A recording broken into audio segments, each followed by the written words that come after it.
रूस के ताजा अटैक में कई घर तबाह हो गए। खेरसॉ में लगातार हमले रूस की तरफ से किए जा रहे हैं और इसमें कई घरों को नुकसान पहुंचा है। देखिए तस्वीर, कई अपार्टमेंट्स हैं जहां पर जो बारूद जब गिरा तो इसके बाद वो अपार्टमेंट तहस नहस हो गया।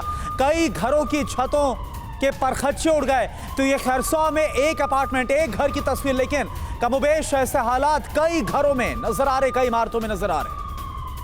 तो देखिए, एक के बाद एक ताबड़तोड़ अटैक से हिल गया है पूरा यूक्रेन। अगर यह कहा जाए तो बिल्कुल गलत नहीं होगा। यूक्रेन के कई शहरों पर रूस ने अटैक किया है। खेरसॉन समेत कई जगहों पर बड़े हमले हो रहे हैं और उसकी ताजा तस्वीरें आप टीवी 9 भारतवर्ष पर देख रहे हैं। खेरसॉन में अभी भी जारी है रूस के हमले। ये बिल्कुल ताजा तस्वीरें हैं, लेटेस्ट वीडियो है जो हम आपके सामने रख रहे हैं। तमाम घरों का, अपार्टमेंट्स का क्या हाल हुआ है रूस के ताजा अटैक्स के बाद, ये आप इन तस्वीरों को देखकर अंदाजा लगा सकते हैं। कहां तो यूक्रेन प्लानिंग कर रहा था, बड़े हमले करने की योजना बनाई गई थी रूस पर, लेकिन उल्टे रूस ने यूक्रेन के तमाम शहरों की बर्बादी की कसम खा ली है, ऐसा लग रहा है इन तस्वीरों को देखकर। रवि, और खेरसॉन में अलग अलग इलाकों में हमले जी रूसी सेना लगातार कर रही है। हमले, रूसी अटैक में खेरसॉन में भारी बर्बादी हुई है। खेरसॉन की ये तस्वीरें देखिए किस तरह से अलग अलग इलाकों में रूसी अटैक के बाद तस्वीरें निकलकर सामने आई हैं। घर हो, मकान हो, अपार्टमेंट्स हो, हर जगह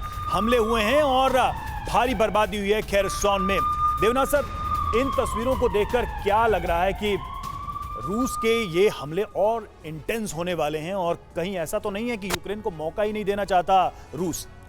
रवि, देखिए, जेलेंस्की बार बार रूस को पिछले कुछ महीने से डरा रहे थे कि वह क्रीमिया की तरफ अग्रसर होंगे। खबरें तो ऐसे भी आई थी कि जेलेंस्की ने अपनी 9 इन्फेंट्री ब्रिगेड को तैयार रखा है ताकि वह क्रीमिया की तरफ अग्रसर हो जाएं।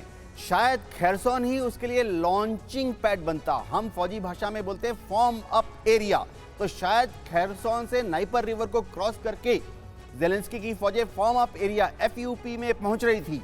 इन हमलों को अब रूस इतने ताबड़तोड़ तरीके से खेरसॉन पर इसलिए कर रहा है ताकि खेरसॉन में जो उनका बिल्डअप है, यानी कंसंट्रेशन ऑफ फोर्स है, उसको बैकफुट पे डाल दिया जाए। और सारी कोशिश की जा रही है कि यूक्रेन की जो फौजें हैं वो नाइपर रिवर के पश्चिम में ही घिर जाएं, यानी वो नाइपर रिवर को क्रॉस करके नाइपर रिवर के पूर्व में ना आए और वहां से क्रीमिया की तरफ कूच ना करें। बिल्कुल, तो क्रीमिया को बचाने का पूरा प्लान नजर आता है, इसलिए इतने जोरदार तरीके से हमला बोला जा रहा है रूस की तरफ से।